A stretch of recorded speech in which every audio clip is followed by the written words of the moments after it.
17ஆம் தேதி இரவு 11 மணிக்கு மக்காவிலிருந்து வழிபாட்டை முடித்துக்கொண்டு மதினா நோக்கி சென்ற குடும்பம் தெலுங்கானாவை சேர்ந்தவர்கள். இன்னும் கொஞ்ச நேரம் இருந்தால் அவர்கள் மதினாவை சென்றடைந்திருப்பார்கள். 11 மணி எல்லாம் உறங்கிக் கொண்டிருக்கின்ற நேரம். நிச்சயமாக உறங்கிதான் இருப்பார்கள் பேருந்திலே.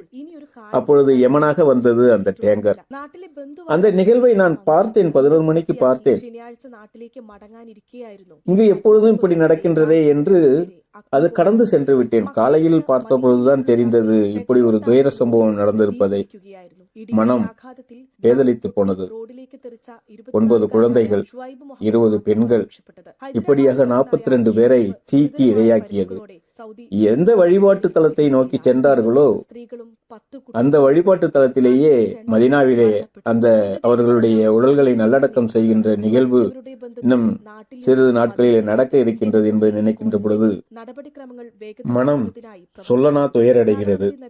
இந்த நிகழ்வை இந்த அரேபிய அரசாங்கமும் நம்முடைய பாரத பிரதமர் அவர்களும் ஜனாதிபதி அவர்களும் ஆழ்ந்த இரங்கலை தெரிவித்தார்கள்.